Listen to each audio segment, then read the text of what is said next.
जय हिंद। हर हर महादेव। आशा करते हैं आप कुशल मंगल होंगे। देखिए, आज इस वीडियो में हम जो है to law of the congress के बारे में बात करेंगे। मतलब कांग्रेस पार्टी के द्वारा, कांग्रेस सरकार के द्वारा ऐसे दो कानून बनाए गए जो कितना देश के लिए घातक है, हिंदुओं के लिए कितना खतरनाक है, और इस संस्कृति और इस सभ्यता के लिए, इस राष्ट्र के लिए कितना बड़ा चिंता का विषय है। कांग्रेस के दो कानून कांग्रेस के शासनकाल में बना। पहला है, जिसके बारे में हम बात करेंगे, प्लेसेस ऑफ वर्शिप एक्ट, और दूसरा है वक्फ बोर्ड एक्ट ऑफ 1995। दोनों को थोड़ा हम डिटेल में समझेंगे, फिर जो है इन दोनों के बीच में कंपेयर करेंगे।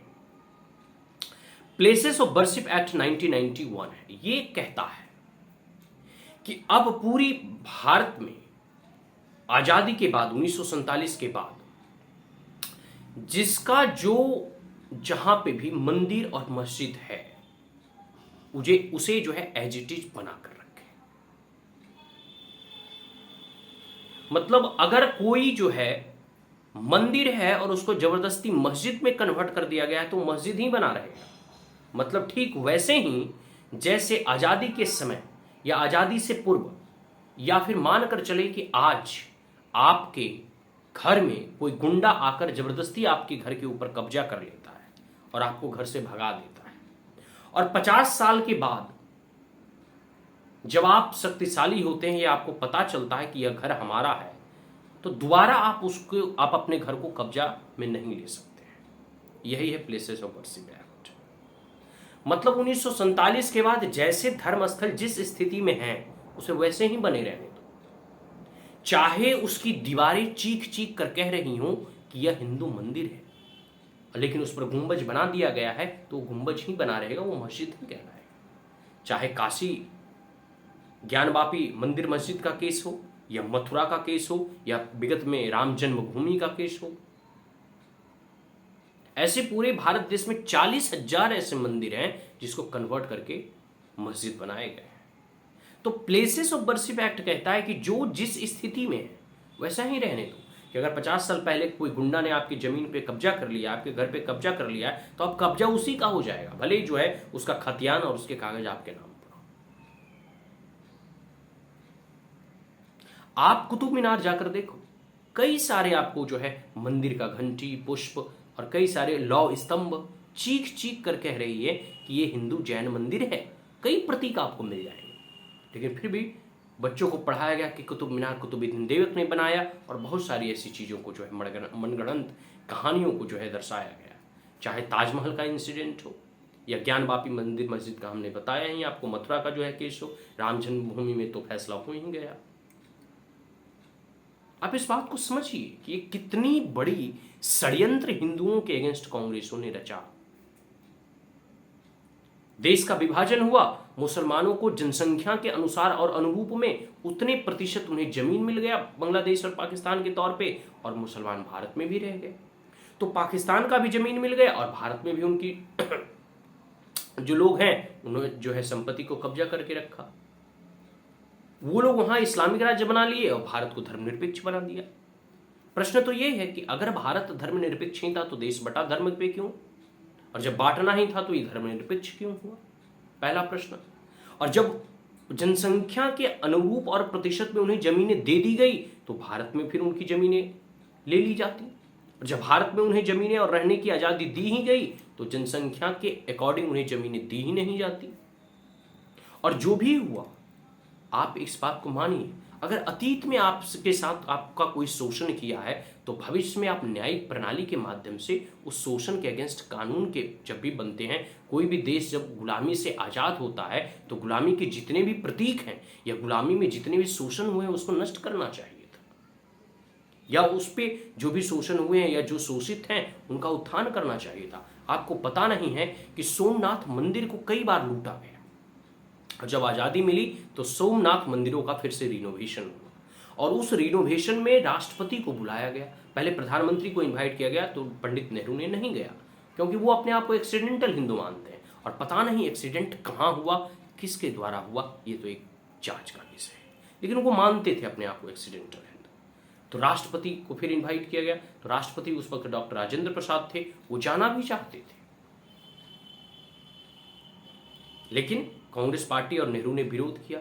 तो फिर राष्ट्रपति ना होते हुए एज ए राजेंद्र बाबू के तौर पे वहां पहुंचे, उद्घाटन किए उसका।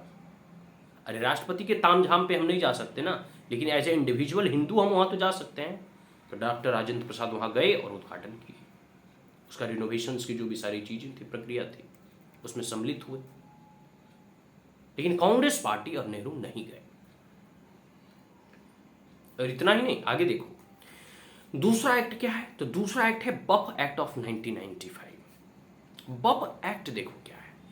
बफ प्रॉपर्टी के बारे में आपने सुना होगा कि पूरे भारत में रेलवे के बाद सबसे अधिक किसी के पास संपत्ति है तो वो बफ बोर्ड के पास है। बफ बोर्ड है एक संगठन, एक प्रकार से बोर्ड बनाया गया है। और इसमें बफ बोर्ड में क्या है कि ऐसी व्यवस्था की गई है कि बफ बोर्ड अगर किसी जमीन को क्लेम करती है कि यह जमीन बफ की प्रॉपर्टी है, मतलब मुसलमानों की प्रॉपर्टी है, तो वो उसकी प्रॉपर्टी हो जाएगी। और दूसरी बात सबसे बड़ा देखो ना, इसमें हास्यास्पद क्या लगता है कि आपको अब तय करना है कि कैसे उसकी प्रॉपर्टी नहीं है और कैसे आपकी प्रॉपर्टी है, पहला। और दूसरा इसमें पॉइंट है कि आप यह तय करने के लिए न्यायालय नहीं जाएंगे, बल्कि आपको बफ के पास ही जाना है। ठीक वैसे ही जैसे कोई गुंडा आपकी जमीन और आपके घरों पर कब्जा कर ले तो पहले आपको दिखाना है कि यह घर हमारा है, और दूसरा वो आप अपील किसी पुलिस थाने या चौकी में नहीं करेंगे, आपको गुंडे के पास ही अपील करना है कि देखो ये हमारा कागज है, ये हमारी प्रॉपर्टी है। तमिलनाडु वगैरह में तो कई हजार साल पुराने गांव और मंदिरों को पूरा बफ की प्रॉपर्टी मान लिया गया। यहां तक कि मुंबई में जो एंटीलिया हाउस है वो बफ की प्रॉपर्टी मान ली गई। पूरा पूरा का जो दिल्ली है, जो नया पार्लियामेंट और पुराना संसद भवन बना है, सब बफ की प्रॉपर्टी हो गई। ठीक है, ओवरऑल कहने का मेरा मतलब है कि दोनों एक्ट देखो कितना कंट्रोवर्शियल है। एक में प्लेसेस ऑफ वर्शिप एक्ट 1991 में कहा जा रहा है कि जो जिस स्थिति में उसी स्थिति में बना रहेगा, लेकिन दूसरी मुस्लिम तुष्टीकरण देखो कांग्रेस की, दूसरा बफ बोर्ड आ रहा है कि जिसमें बफ किसी भी जमीन के ऊपर क्लेम करेगी और वो जमीन उसका हो जाएगा। कितना दोनों नीतियों में विरोधाभास है। और दोनों जगह नेचुरल जस्टिस को जो है हटा दिया गया है। जो प्राकृतिक न्याय की प्रणाली होनी चाहिए उसको ध्वस्त करने का प्रयास किया गया है। प्राकृतिक न्याय की प्रणाली क्या है कि अगर आपके साथ किसी भी प्रकार का एट्रोसिटीज या किसी भी प्रकार का शोषण आपको अतीत में हुआ है तो भविष्य में आप कहीं भी जाकर जहां न्यायपालिका है, न्याय व्यवस्था है, आप वहां अपील कर सकते हैं ताकि आपको न्याय मिल सके। तो ना प्लेसेस ऑफ वर्शिप एक्ट में जो है ऐसा प्रावधान रखा गया और स्ट्रिक्ट कर दिया है कि इसमें कोर्ट में भी अब केस नहीं चलेंगे कि हिंदू का है या मुसलमानों का है। और इतना ही नहीं, बफ बोर्ड में भी जो है कोर्ट को बाहर रखा गया है कि इसमें फैसला बफ बोर्ड ही देगा, कोर्ट नहीं देगा। बाद में कई केसेस कोर्ट वगैरह में भी हुआ, तो देखते हो कोर्ट के जज वगैरह कहते हुए सुनाई देते हैं कि मान लो तुम कल कह दो कि ये पूरा का पूरा कोर्ट परिसर बफ की प्रॉपर्टी है, तो बफ को तो दिखाना होगा ना, बफ बोर्ड को, कि कैसे ये प्रॉपर्टी बफ बोर्ड की है। कुछ तो कागजात दिखाने होंगे ना, कि सिर्फ क्लेम करने से नहीं होगा ना। तो नेचुरल जस्टिस से इसको दूर रखा गया है, फिर भी कोर्ट में जो है केसेस चले जाते हैं। और इतना ही नहीं, ये लोग इतने दरिंदे हैं कि पूरा का पूरा जो गरीब माइनॉरिटीज मुस्लिम्स वगैरह भी हैं उनकी जमीनों को भी ये हड़प के सीधे वक्फ बोर्ड की प्रॉपर्टी डिक्लेयर कर देते हैं। कई सारी जो है रेलवे वगैरह को वक्फ बोर्ड की प्रॉपर्टी डिक्लेयर कर दी है। दिल्ली में कई सारी ऐसी जो पॉश इलाके हैं, रिहायशी इलाके हैं, उसकी जमीनों पर जो है कुछ स्ट्रक्चर बनाकर जो है उसकी वक्फ की प्रॉपर्टी जो है डिक्लेयर कर दी।